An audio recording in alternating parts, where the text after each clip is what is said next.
we can talk about the interview process, the rounds which, so as you have mentioned that even though the JAF was open for almost all the departments, but in fact entire institute, but they shortlisted 8 students for this particular JAF, means AIML R&D के लिए उन्होंने 8 लोगों को shortlist किया है ना interview के लिए. Yeah and then finally how many offers were made out of this profile? 8 लोगों में कितने लोगों को मिला ऑफर? 4 लोग. अच्छा, तो उन्होंने इस जॉब के लिए उन्होंने 4 लोगों को फाइनली हायर किया है. तो एक तुम हो और 3 लोग कौन हैं? मतलब किस डिपार्टमेंट के? मेरे डिपार्टमेंट से हम 2 लोग हैं. मेरे डिपार्टमेंट से हम 2 लोग हैं और फिर बाकी 2 लोग भी हैं, बट उनकी डिटेल्स मेरे को नहीं पता है. बस शक्ल देखी हमने, आपस में बात की है. अच्छा, ओके, दैट्स फाइन. सो 4 लोग मतलब 8 से 4 हो गए फाइनली फिर.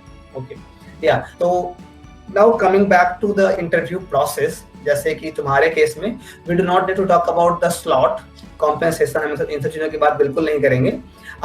बट अपार्ट फ्रॉम दिस, जैसे कि तुम्हारे इंटरव्यू में जब तुम कितने राउंड्स हुए और हर राउंड का थोड़ा डिटेल अगर याद हो, जितना याद हो उतना, तो वो अगर तुम बता सको और थोड़ा वही ऑफ कोर्स तुम बताओ, फिर देन वी विल डिस्कस. ठीक है, तो टोटल सिस्मैक्स में 3 राउंड्स हुए थे. सबसे पहला राउंड एचआर राउंड ही था. पहला राउंड एचआर राउंड था. तो उसमें हाँ, एक्चुअली क्या है कि पहला राउंड ही हम लोग को अपने सीनियर से जो मिला था गाइडेंस, उसमें उन्होंने बताया था, और ये चीज़ सही भी साबित हुई कि जो सबसे पहला राउंड होता है वही सबसे इम्पोर्टेंट राउंड होता है सिस्मैक्स का, और वो मैक्सिमम लोगों को उसी में एलिमिनेट करते हैं. अब एचआर राउंड लिया उन्होंने. देखो, जैसे मैंने पहले भी बताया था कि वो रेज्यूमे और एसओपी से ही मैक्सिमम लोगों को सेलेक्ट कर लेते हैं और मैक्सिमम फिल्टरिंग वहीं से होती है. तो उनको एक बार लोग पसंद आ गए कि हाँ, हमको ये लोग तो पसंद आ रहे हैं कि हाँ, ये डोमेन में काम कर रहे हैं, तो ये लोग तो हमको चाहिए ही चाहिए. उसके बाद वो एक राउंड में, जो पहला राउंड एचआर राउंड होता है, उसमें बस वो देख रहे होते हैं कि इसके दिल में जापान के लिए कितनी इज्जत और जापान में आने के लिए कितनी चाह है. ये 2 चीज देखते हैं. तो वो चीज, और फिर ये कितना वही एथिकल बंदा है, कितना पोलाइट है, कितना मेहनती है, वो सारी चीजें वो बस उस चीज से जज करना चाहते हैं. तो वो पहला राउंड इसीलिए इम्पोर्टेंट हो जाता है. फिर तो पहले राउंड में जाते ही वही इंट्रोड्यूस योरसेल्फ, ये सब पूछा कि बताओ अपने बारे में. फिर उसमें फिर एक्चुअली 3 लोग थे. एक हमारे सीएसआरई के ही सीनियर भी थे उसमें, तो उन्होंने टेक्निकल सवाल फिर पूछे थोड़े बहुत हमारे इससे related, machine learning, deep learning से. फिर एक सर थे, तो उन्होंने फिर एक कोडिंग क्वेश्चन दिया मेरे को. उन्होंने बोला कि चलो ये बताओ, कोडिंग क्वेश्चन करके बताओ. तो मैंने बता दिया. सिंपल था, ट्रांसपोज ऑफ मैट्रिक्स निकालना था, कोई ज़्यादा एकदम हाई फाई क्वेश्चन नहीं पूछा था, और वो मैंने कर दिया वहीं पे. फिर उसके बाद उन्होंने बोला कि इसको ऑप्टिमाइज करके बताओ. अब क्या है कि यहाँ पे मेरे को पता था कि मेरे को नहीं आता है ऑप्टिमाइजेशन उसका, क्योंकि मेरा उतना अच्छा बैकग्राउंड नहीं है कि मैं बहुत ही तगड़ा कोडिंग कर सकता हूँ. मैंने बेसिक प्रोग्रामिंग अच्छे से सीखी थी, और उसी के दम पे जो है मैं आगे सारा चीज़ कर रहा था, बट उतना डीप में मेरे को कोडिंग नहीं आता था. तो मैंने वहाँ पे क्या है कि ना डायरेक्ट बोलने के बजाय थोड़ा देर सोचा. मैं अच्छे से सोचा कि देखता हूँ कि करने का ट्राई करता हूँ. डायरेक्ट ना बोलना भी अच्छा नहीं होता है. Exactly. हाँ, तो मैंने थोड़ा सोचा, और फिर उसके बाद मैंने बोला कि सर मेरे को ये नहीं आता है, मैं नहीं कर पाऊंगा. ऐसे करके पोलाइटली ही बोला अच्छे से. तो उन्होंने भी बड़े प्यार से बोला कोई नहीं, कोई बात नहीं. और फिर आगे बढ़ने लगे. फिर वही पूछा कि जापान क्यों आना चाहते हो, फिर तुम मतलब अपने काम को कैसे रिलेट करोगे इससे. तो मतलब एक तरीके का था ना कि मेरे को लग रहा था कि मैं जो एसओपी में लिखा था वही सारी चीज़ें दोबारा बोल रहा हूँ. तो वही चीज़ें मैं बार बार बोलने लग गया. फिर न्यू टेक्नोलॉजी पे जब वो आए कि तुम कौन सी न्यू टेक्नोलॉजी कोई तुम रिकमेंड कर सकते हो, तो मैंने ये आयुर्वेदा वाला बता दिया. फिर ये जो मैं पहले बताया, फिर रोबोटिक सर्जरी मैंने. तो इस तरीके से थोड़ा मैंने ऐसे बोल के ना थोड़ा इंटरेस्ट डेवलप कर दिया उनके उसमें भी, क्योंकि ये उनके लिए भी शायद नया था. शायद में भी, मुझे नहीं पता कि उनको पता होगा कि नहीं. तो थोड़ा उनके लिए भी नया हो गया कि अच्छा ऐसा भी कुछ हो सकता है, क्योंकि आयुर्वेद वाली पार्ट तो भाई हम इंडियंस की है. तो वो वाली चीज़ जब मैंने वहाँ पे बोला तो थोड़े से उनके कान खड़े हो गए. तो ऐसा हो गया. और फिर लास्ट में फिर उन्होंने कुछ पूछा था, ऐसे सिंपल चीज़ ही पूछी थी कि सबसे बड़ी प्रॉब्लम क्या है ये डीप लर्निंग, ये मशीन लर्निंग, ये सब में। तो फिर मैंने बताया कि सर सबसे बड़ी प्रॉब्लम तो यही होती है कि हमको डेटा नहीं मिलता है। अभी जैसे व्हाट्सएप की आप देख रहे हो कहानियाँ तो वो इसलिए कर रहा है ना, ये सब उसको डेटा चाहिए लोगों का। तो इस तरीके से मैंने बताया उस समय कि सर हमारा सबसे बड़ा इसमें ड्रॉबैक होता है, डेटा नहीं मिलता है हमको, और डेटा ही सबसे ज़्यादा रिक्वायर्ड है ताकि आप अच्छे से एल्गोरिदम को ट्रेन कर सको। तो फिर उन्होंने बोला ओके ओके, फिर वाइंड अप कर दिया। कितने देर का राउंड था ये लगभग? ये 20 से 25 मिनट। अच्छा, तो they were mainly interested to know as a person how who you are, like कि वही कि जापान आने की कितनी इच्छा है, जो तुमने बोला भी कि चाहत वाली बात, और फिर एसओपी की चीजें मोर और लेस आ रही थी, और फिर कुछ नई चीजें के बारे में बताओ, तो यू डिस्कस अबाउट आयुर्वेदा, ये सब चीजों के बारे में। तो ठीक है, तो फर्स्ट राउंड ऐसा मतलब सॉर्ट ऑफ ये राउंड हो गया जो कि 20 से 30 मिनट का राउंड था, और यहाँ पे एसओपी की चीजें मेनली पूछी गई, मेनली एसओपी की चीजें पूछी गई, है ना। तो इसके बाद कुछ लोग नॉकआउट हुए थे या सबको फिर अगले राउंड में ले जाया गया? नहीं, इसमें भी बहुत लोग नॉकआउट हुए थे। वो एक्चुअली क्या था ना, जब वो ले रहे थे इंटरव्यू तो वो बहुत सारी चीजें कंटिन्यूसली लिखे जा रहे थे। वो मतलब पता नहीं क्या क्या चीज एसेस कर रहे थे, और एक मैडम भी थी, वो एकदम शांत बैठी थी, वो पूरे टाइम ऐसे देख रही थी और लिख रही थी कुछ। तो ऐसे करके फिर उन्होंने नॉकआउट किया था, इसमें भी फर्स्ट राउंड में भी नॉकआउट किए थे 3-4 लोग, करीब 2 या 3 लोगों को किए थे। फिर सेकेंड राउंड के बाद फिर थर्ड राउंड फिर फाइनली सेलेक्ट किए थे उन्होंने। ओके, तो फिर ठीक है, और कुछ लोग हुए। अच्छा, सेकंड राउंड की बात करते हैं। सेकंड राउंड में मतलब सेकंड राउंड में चीजें क्या क्या हुई, ये जरा बताओ। सेकंड राउंड में कैसे कैसे हुआ और कैसा स्टार्ट था, फिर आगे कैसे गया? तो सेकंड राउंड में क्या था कि जैसे फर्स्ट राउंड में एक एचआर सर थे, सेकेंड राउंड में वही सर थे, और वो उनके साथ एक टेक्निकल कोई मैनेजर थे, वो टेक्निकल हेड थे किसी प्रोजेक्ट के, वो थे उनके साथ। तो उन्होंने सिर्फ टेक्निकल क्वेश्चन पूछे। Technical means technical related to यही मेरा रेज्यूमे ही, ऐसा कुछ घुस घुस के एल्गोरिदम्स के अंदर नहीं गए। वही कि एमटीपी तुमने क्या किया है, तुम ये प्रोजेक्ट से क्या करना चाहोगे। तो एक तरीके से कह सकता हूँ थोड़ा बहुत फर्स्ट राउंड का रिपीटेशन था, क्योंकि वो सर बदल गए थे, तो उनको फिर मैं वही अपना एमटीपी एक्सप्लेन कर रहा था। फिर से मैं वही आप सारा कुछ बता रहा था कि सर इस तरीके से रिलेट कर सकता हूँ इस प्रोजेक्ट को, उस तरीके से। तो कुछ परसेंट कह सकता हूँ ओवरलैप हो गया था फर्स्ट राउंड का, मैं वही सारी चीजें वापस रिपीट कर रहा था। और फिर ऐसे करते करते बस वो भी ये ध्यान से यही देख रहे थे कि कितना इंटरेस्टेड है ये बंदा, वो सर भी यही देख रहे थे। ठीक है, तो उन्होंने बस एमटीपी पूछा, और एक प्रोजेक्ट और था मेरा, ये शो अटेंड एंड टेल, वो भी काफ़ी सही प्रोजेक्ट था मेरा। तो show attend and tell project क्या था कि हम ये कैप्शन, इमेज कैप्शनिंग का प्रोजेक्ट है, जिसमें जैसे अगर आपके सामने कुछ हो रहा है तो उसके कैप्शन जनरेट हो जाएगी। जैसे मान लीजिए कुत्ता चल रहा है, तो वो अपने आप एक आपका एल्गोरिदम है, वो आपको बता देगा कि dog is walking, and dog is walking को स्पीच, ये Google speech to text API के थ्रू हमने उसको उसमें बदल दिया था, वॉइस में। तो उसको हम वहाँ पे इस तरीके से प्रोजेक्ट किए कि हम ये अंधे लोगों के लिए बना रहे हैं।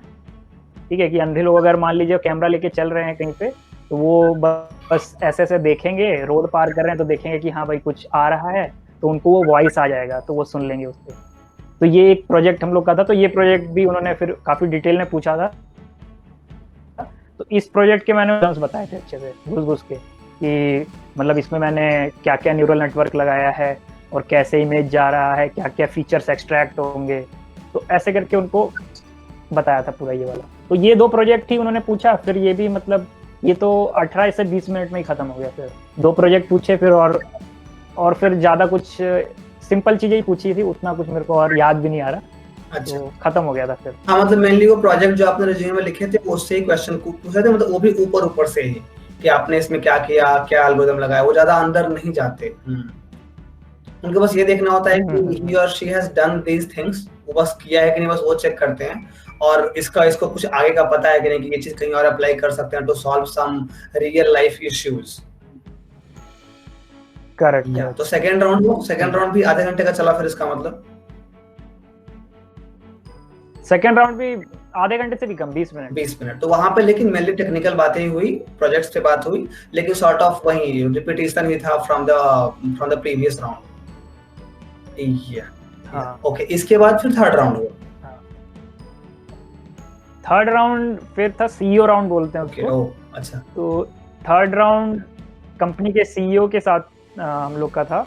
तो वो एक तरीके का फॉर्मेलिटी राउंड ही था, क्योंकि उनको जो सेलेक्ट करने थे वो सेकेंड राउंड के बाद उन्होंने सेलेक्ट कर लिए थे, और वो फिर थर्ड राउंड में बस हमको सीईओ से मिला रहे थे। वो एक तरीके का कन्वर्सेशन ही था। तो वो भी ऐसे ही पूछ रहे थे कि जापान क्यों आना चाहते हो, तो क्या क्या सुना है जापान के बारे में। फिर उन्होंने फिर से मेरा एमटीपी पूछ लिया कि तुम क्या चीज पे काम कर रहे हो। तो एक तरीके से एमटीपी तो मैंने तीनों राउंड में बताया अपना। तो फिर वो 15 मिनट ही चला और बहुत ही नॉर्मल बातचीत हुई। और वो सर तो मतलब इतने पोलाइटली मेरे से बात कर रहे थे, और मेरे को भी काफी अच्छा लगा कि सीईओ हैं लेकिन डाउन टू अर्थ हैं, और कितने अच्छे से बात किया। और ऐसे करके फिर थर्ड राउंड भी खत्म हो गया। जनरल बात ही हुई, बस जनरल बात इसमें, बस एक एमटीपी टेक्निकल पूछा, बाकी सब जनरल बात। अच्छा, मतलब जापान के बारे में क्या जानते हो, मतलब मेनली वो कि how will you mingle it with Japanese people, और गिवन दैट कि वो बहुत दूर है, सारे कल्चर डिफरेंस हैं, तो how will you overcome that culture barrier and how will you adjust in that environment. तो मेनली उसके ऊपर चीजें थी। और जो कि हाँ, जापानीज फॉर्म्स के केस में ऐसा भी मैंने सुना है कि जैसे लोग ऐसा बोलते हैं कि जस्ट कुछ इंट्रोडक्शन की लाइंस जापानीज में मतलब प्रिपेयर करो, कुछ नॉर्मल ग्रीटिंग्स के वर्ड प्रिपेयर करो, और so that helps you during the interview. कुछ हेलो, थैंक यू, इन सब चीजों को जापानीज में बोला, और at least 3 to 4 lines about you in Japanese if you are able to tell that, तो दैट एड्स अ लॉट। तो ऐसा तुमने कुछ किया क्या किसी भी राउंड में दैट यू किया? तो एक्चुअली क्या है कि मैंने ये सोचा था करने का, बट हुआ क्या कि जब मेरा फर्स्ट राउंड स्टार्ट हुआ तो जो मेरे से बात करना स्टार्ट किए वो एचआर थे सिस्मैक्स के। वो ब्रिटिश ओरिजिन से आते हैं। तो फिर मैं कंफ्यूज हो गया कि मैं बोलूं कि नहीं बोलूं, तो इसीलिए फिर मैंने रहने दिया। फिर मैंने गुड मॉर्निंग से ही स्टार्ट किया, ठीक है। तो उस राउंड में भी सेम हुआ। फिर सेकेंड राउंड में भी वही मेरे से बात करना स्टार्ट किए। थर्ड राउंड में जब सीईओ आए तो मैंने उनसे कोशिश किया कि चलो मैं बोलता हूँ, बट वो पहले ही मेरे को नमस्ते बोल दिए।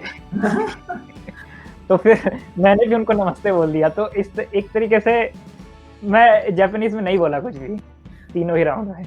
मतलब तैयारी तुमने की थी बट मौका ही नहीं मिला।